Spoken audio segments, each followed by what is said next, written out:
Topic is permutation and combination, class 11, chapter 7. So, first of all, what is permutation and what is combination? In simple words, permutation is an arrangement and combination is a selection. When we arrange the things, arrange करते हैं, selection करते हैं, select करते हैं, फिर arrangement करते हैं, दोनों आपस में कंबाइन फॉर्म में चलते हैं। पर पहले हम परमुटेशन को डिस्कस करेंगे, उसके बाद कॉम्बिनेशन को डिस्कस करेंगे। When repetition is allowed, then number of permutation of n different objects taken are at a time where repetition is allowed is n raised to r। तो इस टाइप से ये एग्जांपल हमने पहले भी किया हुआ है कि जैसे एक कॉइन आप लेते हैं, एक कॉइन को हम जब एक बार ऊपर फेंकते हैं तो हमारे पास दो आउटकम्स आते हैं, हेड और टेल। तो 2 आउटकम है, 2 और 1 ट्रायल है, तो 2 रेज टू पावर 1 बन गया। तो जो ट्रायल है यहाँ पे r लिखा है और जो आउटकम्स है वो n लिखा है, ठीक है, n रेज टू r आ गया। तो कितने अरेंजमेंट हो सकते हैं? अगर हम एक कॉइन को फेंकते हैं तो हमारे पास 2 अरेंजमेंट आएंगे, 2 कॉइन को फेंकते हैं तो कितने पॉसिबल अरेंजमेंट आ जाएंगे? 2 रेज टू पावर 2। फिर अगर 3 कॉइन्स है तो कितने पॉसिबल आउटकम्स आएंगे? 3 raise to power 2 raise to power 3। तो r की वैल्यू इसमें इंक्रीज होती जाती है। r जब व्हेन रेपिटेशन इज अलाउड, इस केस में r जो है n से बड़ा हो सकता है, ठीक है। और जब रेपिटेशन अलाउड नहीं होती है तो वहां पे r हमेशा n से छोटा होता है, ठीक है। इस केस में जब पावर नोटेशन में लिखते हैं then r may be greater than equal to n। Second case is when repetition is not allowed. जब रेपिटेशन अलाउड नहीं होता तो हमारे पास अलग एक प्रिंसिपल है, फंडामेंटल प्रिंसिपल ऑफ काउंटिंग।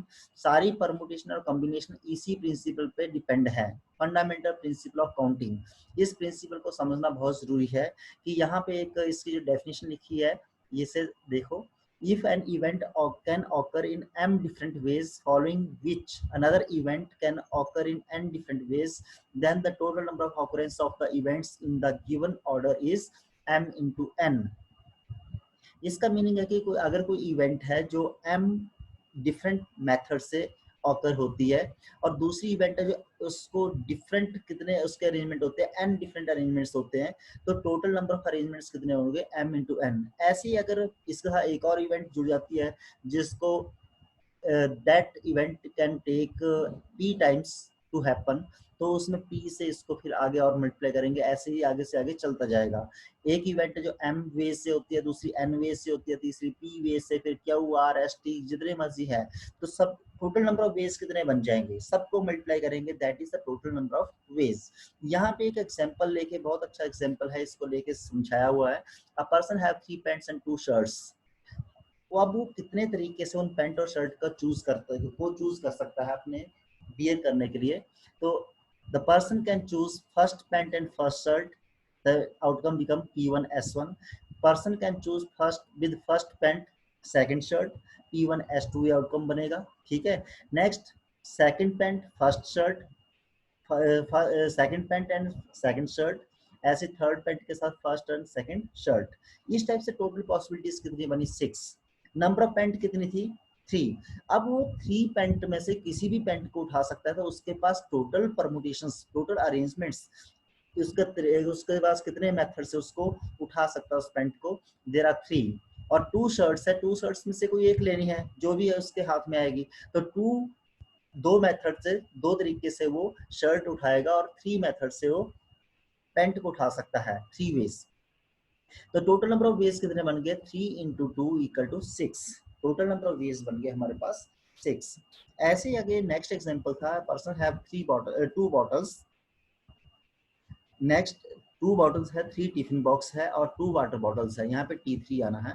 तो 2 बॉटल में से कैसे उठाएगा? कितने भी तरीके है उसको 2 बॉटल में से उठाने के, या तो वो फर्स्ट बॉटल उठाएगा या सेकंड बॉटल उठाएगा, ठीक है। अगर फर्स्ट बॉटल उठाई तो टिफिन उसके पास 3 है, T1 T2 T3, तो या तो T1 टिफिन उठाएगा या T2 या T3। अगर T1 टिफिन उठा लिया तो वाटर बॉटल उसके पास 2 है। अगर उसने वाटर बॉटल W1 ली तो उसके पास आउटकम ये बन गई, अगर W2 ली तो ये बन गई। इस टाइप से सारी अरेंजमेंट यहाँ पे दिखाई गई है कि अगर कितने कॉम्बिनेशंस बन सकते हैं, कितने इसमें सिलेक्शन के तरीके बन सकते हैं। तो यहाँ पे 12 पॉसिबिलिटीज बन रही है। अगर हम यहाँ पे गिने कौन सी 12 है, ये टोटल 12 बनेगी। और दूसरा तरीका क्या है कि बॉटल कैन बी, यहाँ पे बी बैग है, B means bag, bag can be taken in 2 ways, tiffin can be taken in 3 ways and water bottle can be taken in 2 ways. So total number of ways 2 into 3 into 2 that is equal to 12. तो ये एक fundamental principle of counting है। Just आपको example बताया गया है कि आपके पास नंबर ऑफ इवेंट्स हैं, तो आपको बताया जाता है कि ये सारी इवेंट्स अगर इकट्ठी हों तो कितने तरीके से ये हो सकती है। तो आपने क्या देखना है, simple, you see in how many ways the first event happen, in how many ways the second event happen, in how many ways the third event happen, and total ways कितने बन जाते हैं, 7 को मल्टीप्लाई करके तो वो total veg बन जाए। This is called fundamental principle of counting. अब इसमें एक फैक्टोरियल नोटेशन चलती है, ठीक है। तो फैक्टोरियल नोटेशन क्या होती है, n फैक्टोरियल को हम क्या लिखते हैं, 1 into 2 into 3 into 4 and so on up to n, n term तक मल्टीप्लाई होता है। अगर इसको रिवर्स ऑर्डर में भी लिख सकते हैं तो n factorial n into n minus one, एक एक डिक्रीज करते जाओ, 1 तक जाना है, एक एक नंबर इसमें से डिक्रीज करते जाना है। अगर आप चाहें तो यहाँ पे इसको स्टॉप कर सकते हैं, इस सीक्वेंस को आप किसी भी लेवल पे स्टॉप कर सकते हैं। अगर आप चाहें कि इसके आगे नहीं लिखना है तो यहाँ पे हम फैक्टोरियल लगा सकते हैं, तो इसका यहाँ पे फिर आगे वाले नंबर्स लिखने की जरूरत नहीं है। अगर आपने इसको यहाँ पे स्टॉप करना है तो यहाँ पे फैक्टोरियल लगा दो, ठीक है। इस टाइप से इनका कोई फर्क नहीं पड़ता है, आप फैक्टोरियल जहाँ पे लगाएंगे वहां तक ये स्टॉप, उससे आगे वो लिखने की जरूरत नहीं होती। हमें सारी सीक्वेंस, सारे जितने भी यहाँ पे परमुटेशन के टोटल कॉम्बिनेशन बनते हैं वेस, उसको हम पूरा ना लिखें, इसलिए हमें फैक्टोरियल नोटेशन की हेल्प की जरूरत पड़ती है। अब देखिए परमुटेशन है, परमुटेशन की डेफिनेशन दी हुई है। Permutation is an arrangement in a definite order of numbers of objects taken some और ऑल एट अ टाइम। या तो इसमें से कुछ ऑब्जेक्ट, जैसे आपको बोला जाता है कि आपके पास 5 बुक्स है, इनमें से 3 बुक्स लेनी है, तो कितने तरीके से आप 3 बुक्स सिलेक्शन करेंगे, ठीक है। तो 5 books can be taken in 3 books can be taken from 5, ठीक है, इन 5 3 ways, इस टाइप से बनता है। अब देखो यहाँ पे लिखा है number of permutation of n different objects taken r at a time. Total object कितने हैं आपके पास, n है, और इनमें से अगर आप r ऑब्जेक्ट लेते हैं तो उसकी परमुटेशन क्या बन जाती है, npr, npr, NPR। n क्या है, टोटल नंबर ऑफ ऑब्जर्वेशंस है, और यहाँ पे r क्या है, इनमें से n में से आपने कितने लेने हैं। तो इस केस में यहाँ पे क्या होता है, एक रेपिटेशन इज नॉट अलाउड, वही केस बनता है, इसमें रेपिटेशन अलाउड नहीं होती, वही केस बनता है NPR परमुटेशन में। और r जो है कभी भी n से बड़ा नहीं होता, इस केस में आपने याद रखना है r इज ऑलवेज, यहाँ पे ये रेज दी है 0 is less than equal to r is less than equal to n। R n के बराबर होता है, 0 के बराबर होता है, इसके बीच में कोई भी वैल्यू आते हैं, but it is never be greater than n, ये ध्यान रखनी है आपने कंडीशन। तो एन पी आर का फॉर्मूला क्या बनता है, n factorial divide by n minus r factorial. अब दूसरे तरीके से देखिए, अगर हम इससे देखें कि NPR को अगर हमने एक्सपेंड करना है तो इसका मीनिंग सिंपल वे में मैं आपको बताऊं कि 7 से स्टार्ट करना है, आपने फैक्टोरियल नोटेशन में चलना है, एक एक डिक्रीज करना है, 7 से स्टार्ट करना है और 5 तक जाना है, 5 नंबर्स लिखने हैं, 7 के पीछे 5 नंबर्स लिखने हैं। इसका मीनिंग है 7 के पीछे 5 नंबर्स लिखने हैं। देखो 7 के पीछे एक, पहले 7 आ गया, फिर 6 आ गया, फिर 5 आ गया, फिर 4 आ गया, 3, टोटल कितने लिखे हमने, 1 2 3 4 5, ये 5 नंबर्स लिखे और ये हमारे पास नंबर आ गया। अगर हम इस फॉर्मूले में पुट करते हैं, ये फॉर्मूला बनाया है, अगर यहाँ पे वैल्यूज पुट करते हैं तो भी हमारे पास 7 फैक्टोरियल ये आ गया, हमने 2 फैक्टोरियल तक लिखा, नीचे 7 माइनस 5 2 फैक्टोरियल था, ये आपस में कट गए, नहीं तो 2 के बाद आप 2 into 1 भी लिख सकते थे, नीचे एक 2 into 1 लिखते हैं, वो आपस में कट नहीं है, चाहे ऐसे काट लिए चाहे नहीं काटो। तो दूसरे यहाँ पे क्या हुआ, जो बाकी बच गया उनको मल्टीप्लाई करेंगे तो भी आएगा। तो ये देखिए एक शॉर्टकट आपको याद होना चाहिए कि अगर आपको सिंपल एक न्यूमेरिकल वैल्यू आती है 7p5 की वैल्यू निकालो, तो 7 के पीछे 5 टर्म्स को मल्टीप्लाई कर दो, यू गेट द आंसर। आपको फॉर्मूले की जरूरत नहीं है। तो फॉर्मूले की जरूरत कब पड़ती है, जब हमें ये वेरिएबल में दिया होता है, ये n में दिया है, ये r में दिया है, ठीक है, यहाँ पे, या फिर एक वेरिएबल में दिया है, दूसरा नंबर में दिया है, उस टाइप के नंबर्स में हमें वेरिएबल की जरूरत पड़ती है। तो NP0, अगर मान लो यहाँ पे 0 है, 0 पे हमने कैलकुलेट करना है, तो ये क्या होगा, n factorial divide by n minus r, r के प्लेस पे 0 है, 0 तो n factorial over n factorial that is always equal to 1। तो np0 1 होता है, ठीक है, और npn भी 1 होता है। npn देखो, आपको मैंने क्या कहा था कि 0 फैक्टोरियल की वैल्यू क्या होती है, 1 होती है। ये चीजें याद रखनी होती है, ये पेपर में आती है कि 0 फैक्टोरियल मैक्सिमम हम क्या बोलते हैं कि कोई भी नंबर है जिसके डिनोमिनेटर में अगर 0 आता है वो अनडिफाइंड हो जाता है, पर 0 factorial is always equal to 1। ठीक है, तो यहाँ पे ये याद रखना है क्योंकि ये नेचुरल नंबर पे काम करता है, इसमें ये 0 पे नहीं जाएगा। ठीक है, तो यहाँ पे ये फॉर्मूला है। आगे इस फॉर्मूले को कैसे एक्सपेंड करना है ये भी हमने यहाँ पे बता दिया। इसका शॉर्टकट तरीका, ये शॉर्टकट याद रखना जरूरी है, कई बार क्वेश्चन में हमें शॉर्टकट याद हो तो जल्दी आंसर निकलते हैं। तो डेरिवेशन, अब इस फॉर्मूले की डेरिवेशन कैसे होती है ये चीज हमें देखनी है। The number of permutation of n different objects taken r at a time where 0 is less than equal to r is less than equal to n and the object do not repeat is given by। देखिए यहाँ पे repetition, जब भी permutation आपने लगानी है वो वहीं पे लगा सकते हैं जहाँ पे रेपिटेशन इज नॉट अलाउड। ठीक है, व्हेन रेपिटेशन इज अलाउड तो उसके लिए आपको फॉर्मूला बताया है कि n raise to power r लगाना है जब रेपिटेशन अलाउड होती है, और जब रेपिटेशन अलाउड नहीं होती तो हमने तो ये NPR का फॉर्मूला लगाना है।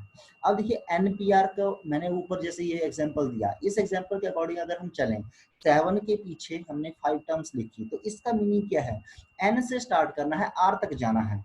ठीक है, n से स्टार्ट की और r टर्म्स लिखनी है। ठीक है, तो r टर्म्स कैसे लिखेंगे, पहले n आ गया, फिर इसके पिछली नेक्स्ट टर्म क्या आएगी, n-1, n-2, n-3 and so on n-r+1। ठीक है, अब ये चीज कैसे आई n-r+1, इसे समझना बहुत जरूरी है।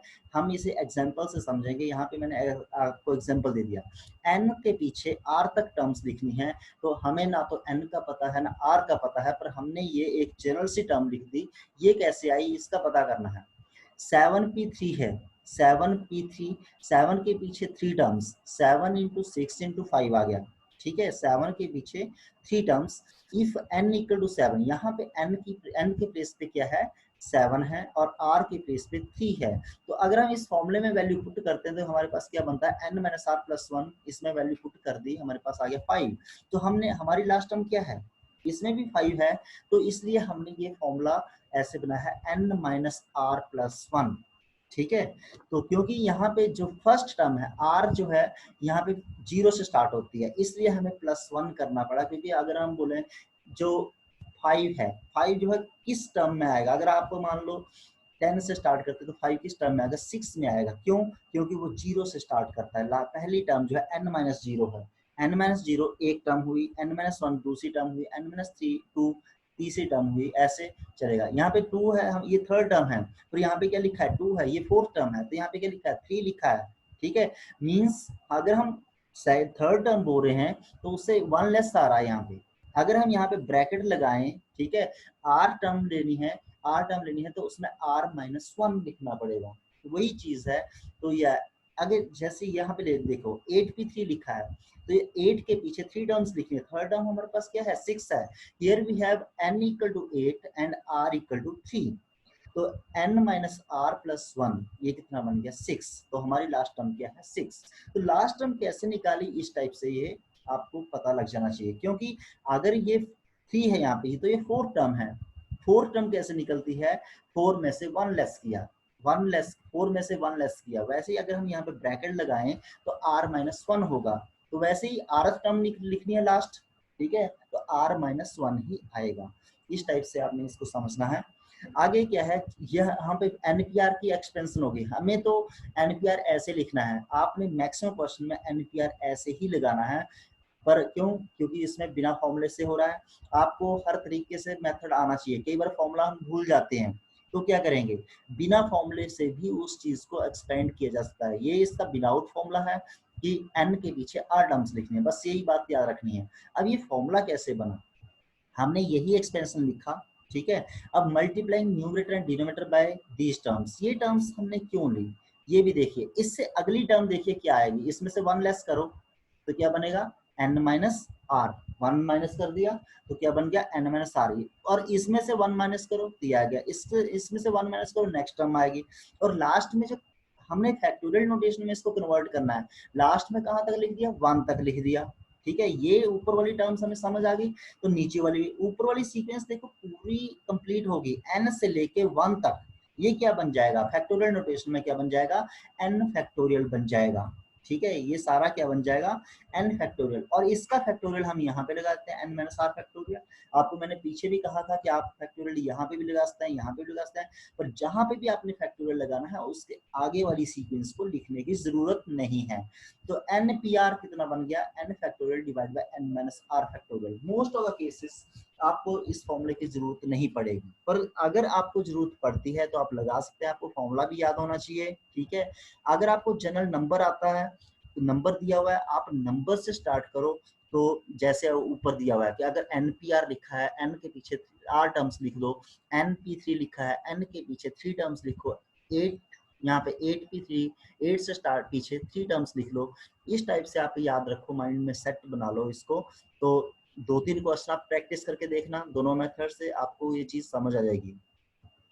अब ये वही बात है, when repetition is allowed then what happens, then number of permutations of n different objects taken r at a time. n object है, उनमें से अगर हम r ले रहे हैं, अगर इसमें रेपिटेशन अलाउड नहीं है, ठीक है, तो n raise to power r। यहाँ पे देखो सिलेक्शन दी हुई है कि n ऑब्जेक्ट दिए हुए हैं, उन्हीं में से हमने r की सिलेक्शन करनी है, तो भी हमारे पास फॉर्मूला क्या आएगा, n रेज टू r। जो पिछला केस था, जो यहाँ पे मैंने लिखा था कि रेपिटेशन इज नॉट अलाउड, उसमें कॉइन वाला केस था, उसमें r ग्रेटर हो सकता था n से। अगर जरूरी नहीं है कि अगर r यहाँ पे n में से हम r ले रहे हैं तो r हमेशा n से छोटा आएगा, n के बराबर आएगा, ठीक है।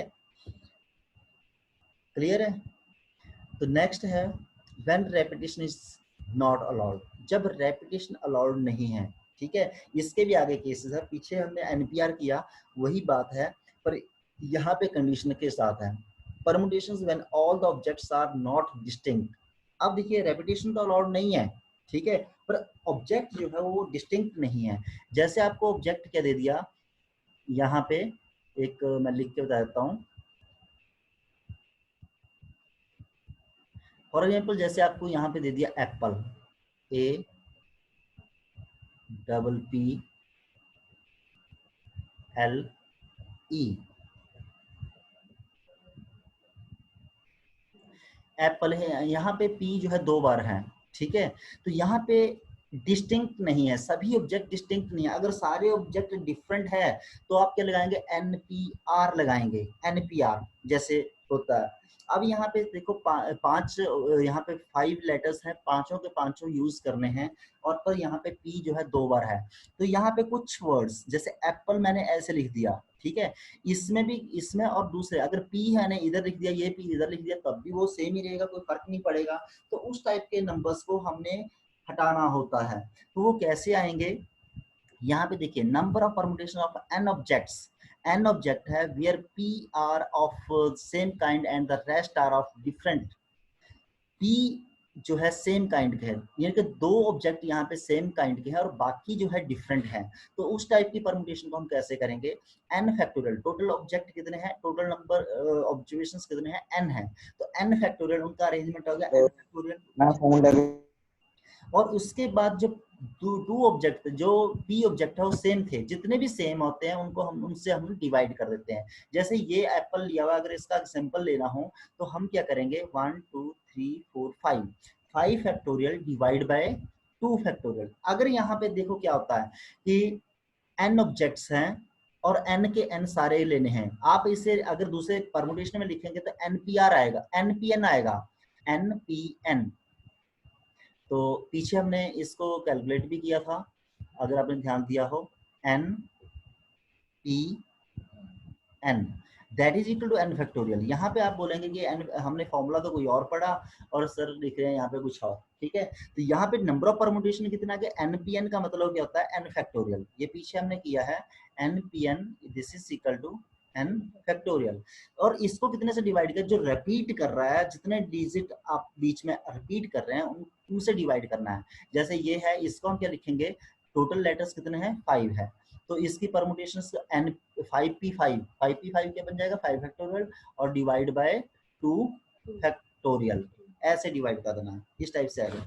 अगर मान लो यहाँ पे तो सिर्फ एक पी रिपीट कर रहा है, यहाँ पे एक ई भी होता, 2 बार ई और होता, ठीक है, तो हम इसे क्या करते हैं, तो कितने हैं 3 3 6 7 है, तो यहाँ पे 5 के प्लेस पे आना था 7 फैक्टोरियल और नीचे 2 फैक्टोरियल मल्टीप्लाई 3 और हैं, ये भी जितने भी रिपीट कर रहे हैं उनसे यहाँ पे 3 ई जो है 3 टाइम्स है, इससे भी डिवाइड कर देना है, ठीक है। तो ये आगे अगले कंसेप्ट में लिखा है the number of permutations of n objects where p1 objects are of one kind, p2 objects are of second kind and pk are of kth kind and rest of if any are different is given by total elements कितने हैं, total objects कितने हैं, n objects हैं, n objects का permutation क्या बनेगा, अगर हम n के n यूज करें, 10 ऑब्जेक्ट है, 10 के 10 हम यूज कर रहे हैं, तो हमारे पास परमुटेशन क्या बनेगा 10p10, उसको क्या लिखते हैं n फैक्टोरियल, ठीक है। और जो रिपीट कर रहे हैं, जो रिपीट कितने भी कर रहे हैं, तो एक टाइप के रिपीट कर रहे हैं, जैसे ये है तो 2 फैक्टोरियल, ये है 3 फैक्टोरियल, और भी आता है कुछ, ठीक है, वो उसका भी हमने डिवाइड करना है। तो आई थिंक ये चीज समझ आ गई होगी, और जब हम प्रैक्टिकली क्वेश्चंस करेंगे तो ज्यादा अच्छी तरह से समझ आएगा। यहाँ तक तो है आपका, इसके बाद कॉम्बिनेशन हमारा स्टार्ट होना है, ठीक है। पहले हम एक्सरसाइज पे आते हैं। क्लियर है सभी को, बेसिक कोई प्रॉब्लम तो नहीं है किसी को? चलिए नेक्स्ट एक्सरसाइज देखो, जरूरी नहीं है कि आपने फॉर्मूले से ही करना है, आपको मैंने मैक्सिमम ये आप कोशिश करो कि बिना फॉर्मूले के क्वेश्चंस हो जाएं, ठीक है। आपको अंडरस्टैंडिंग होनी चाहिए, अगर आप अंडरस्टैंड कर रहे हैं क्वेश्चन को तो बिना फॉर्मूले के भी हो सकते हैं। सेम एक्सरसाइज जैसे एक्सरसाइज 7.1 की थी वैसे 7.3 है। How many 3-digit numbers can be found by using the digits 1 to 9 if no digit is repeated? अगर कोई डिजिट रिपीट नहीं हो रहा है, ठीक है, 1 से लेके 9 तक कितने डिजिट होते हैं, 1 से लेके 9 तक 9 डिजिट्स आते हैं। हमने 3 डिजिट नंबर्स बनाने हैं, तो आप क्या करते थे फर्स्ट एक्सरसाइज में, first digit can be selected in 9 ways क्योंकि 9 है, second digit can be selected in 8 ways, third digit can be selected in 7 ways, ठीक है। तो टोटल नंबर ऑफ वेज तीनों को मल्टीप्लाई कर लेते थे। दूसरा अब तरीका जो है परमुटेशन से इसको करना है, तो हमारे पास टोटल डिजिट 9 है, 9 में से 3 डिजिट को हमने सिलेक्ट करना है, तो 9p3 बन गया। तो यहाँ पे ये देखिए 9p3, तो इसलिए यहाँ पे मैंने ये इसलिए लिखा है ताकि दोनों मेथड से इसलिए कर रहे हैं ताकि आपके माइंड में ये कंफ्यूजन ना हो कि ये अलग है और पीछे जो किया था वो अलग था।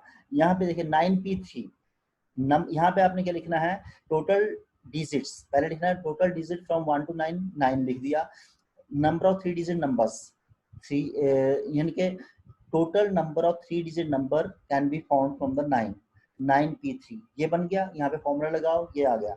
या फिर दूसरा तरीका आप ये कर सकते, जैसे फर्स्ट एक्सरसाइज में किया, ऐसे बॉक्सेस बना लिए, first digit can be selected in 9 ways, second digit can be selected in 8 ways, third digit can be selected in 7 ways, total number of ways तीनों को मल्टीप्लाई कर लीजिए तो आपके पास आंसर आ जाएगा। क्लियर? यहाँ पे मैंने आपने दोनों मेथड से करना है, आपने ये बॉक्स भी बनाना है, ठीक है, और ये फॉर्मूला भी लगाना है ताकि आपको कॉम्बिनेशन बने कि पहले आपको जो यहाँ पे ये चीज थे इसको टेक्निकली हमने इससे जोड़ दिया, ठीक है, इस फॉर्मूले से जोड़ दिया। और 9p3 का मीनिंग क्या है, 9 के पीछे 3 टर्म्स, आप जरूर नहीं कि ये पूरा फॉर्मूला लगाना है, 9 के पीछे 3 टर्म्स लिखो, ठीक है, तब भी ये हो जाएगा। नेक्स्ट क्वेश्चन नंबर सेकंड है, in how many 4 digit numbers are there with no digit repeated. यहाँ पे आपको डिजिट्स नहीं दिए हैं, तो जीरो डिजिट का कितने होते हैं हमारे पास, 0 से लेके 9 तक टोटल डिजिट कितने हुए 10। तो देखिए इस क्वेश्चन में बहुत बच्चे बहुत सारी मिस्टेक्स करते हैं। आपने याद रखना है कि आपको कहा है कि 4 डिजिट नंबर बनाना है, तो फर्स्ट प्लेस पे आप 0 नहीं ले सकते। अगर यहाँ पे आपने 0 ले ली तो वो 3 डिजिट नंबर हो जाता है, ठीक है, 4 डिजिट नंबर नहीं रहेगा, वो 3 डिजिट नंबर बन जाएगा। तो फर्स्ट प्लेस पे जो डिजिट है, फर्स्ट प्लेस पे डिजिट है, वो हम कितने मेथड से ले सकते हैं, वहां पे 9 में से ही ले सकते हैं, 0 नहीं लेंगे। 0 से लेके 9 तक 10 डिजिट है, अगर 0 छोड़ दे तो हमारे पास 9 डिजिट बनते हैं। So first digit can be selected in 9 ways. Second place पे 0 फिर बीच में आ जाएगा क्योंकि 0 यहाँ पे ले सकते हैं। Second digit can be selected in 9 ways, third digit can be selected in 8 ways, fourth digit can be selected in 7 ways. ये तो हो गया एक मेथड जो पिछली एक्सरसाइज में किया था। दूसरा आप परमुटेशन से इसको कैसे करेंगे, हमने यहाँ पे दो सेट बना लेना है, एक पहला वाला अलग और दूसरे वाला अलग। इसमें क्या हुआ कि फर्स्ट डिजिट यहाँ पे 9 में से कोई एक डिजिट आएगा, जीरो नहीं आएगा, जीरो को छोड़ दो तो कितने डिजिट बन गए 9, ठीक है। तो 9 में से कोई एक डिजिट आएगा, तो first digit can be selected in 9 ways and remaining 3 digits can be selected in 9p3 veg.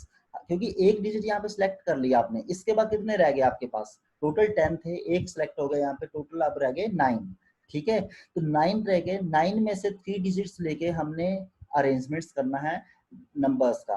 तो 9p3 कितने इसमें नंबर बन जाने 9p3 और first digit can be selected in 9 ways, तो 9 से मल्टीप्लाई हो जाएगा।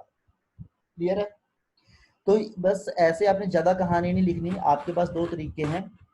आप ऐसा करते हैं, because we can not take zero at the first position, if we take zero at the first position and the number become 3 digit, ठीक है। So first digit can be selected in 9 ways, next digit can be selected in 9 ways because 0 can be taken here, third digit can be selected in 8 ways, next digit can be selected in 7 ways, and second method is first digit can be selected in 9 ways and the remaining 3 digits, जो तीन लाइनें मैंने last वाली बोली, इनको जोड़ने के लिए, इनको इकट्ठी एक लाइन बनाने के लिए हमें परमुटेशन लगा लेते हैं। पहले लिखना है first digit can be selected in 9 ways, कहानी इसमें वही लिखनी है, because at first position we can not take zero, otherwise it becomes 3 digit number, ठीक है। इसके पीछे वही चीज लिखनी है। Next 3 digit can be selected from 9 in 9p3 ways, ठीक है। तो टोटल नंबर ऑफ वेज हमारे पास ये आ गए। तो इस टाइप से आपने इसको कैलकुलेट करना है। नेक्स्ट है how many 3 digit even numbers can be made from the digits if no digit is repeat. जब नो डिजिट रिपीट होता है तो आप परमुटेशन यूज कर सकते हैं, जहां पे भी रेपिटेशन इज नॉट अलाउड वहां पे परमुटेशन यूज हो सकती है। पहले तो हमने गिनने हैं टोटल डिजिट कितने हैं, 3 3 6, याद रखना कई स्टूडेंट से हमें 7 ले लेते हैं, यहाँ पे 5 इज नॉट देयर, 1 से लेके 7 तक दिया है पर 5 बीच में नहीं है, तो टोटल डिजिट इसमें कितने हैं 6 हैं। तो इन्होंने पहले क्या कहा है कि इवन 3 डिजिट इवन नंबर बनाने हैं, पहले तो 3 डिजिट हमने सेलेक्ट करने हैं और होना भी इवन चाहिए। पहले देखिए इवन नंबर क्या है, यहाँ पे फर्स्ट प्लेस पे अगर इवन आता तो ये पूरे का पूरा नंबर इवन बनता है। तो फर्स्ट प्लेस पे या तो 2 होना चाहिए या 4 होना चाहिए या 6 होना चाहिए, इन तीनों में से कोई ना कोई एक आएगा। या क्योंकि इसे इवन बनाना है, इसे इवन बनाना है, इवन बनाने के लिए वो सभी नंबर चाहे जितना मर्जी बड़ा नंबर है उसका यूनिट डिजिट देखते हैं, अगर यूनिट डिजिट इवन है तो वो पूरे का पूरा नंबर इवन बनता है। तो हमने फर्स्ट डिजिट जो है क्या बनाना है, या तो 2 होना चाहिए या 4 होना चाहिए या 6 होना चाहिए, इन तीनों में से ही कोई ना कोई होना चाहिए, तभी ये इवन बनेगा। So first even digit can be selected in 3 ways, आपने ऐसे लिखना है जैसे मैं बोल रहा हूँ, first even digit can be selected in 3 ways and the remaining 2 digits can be selected from, total कितने थे, total digit थे 6, remaining 2 digit can be selected from 5 in 5p2 ways, ठीक है।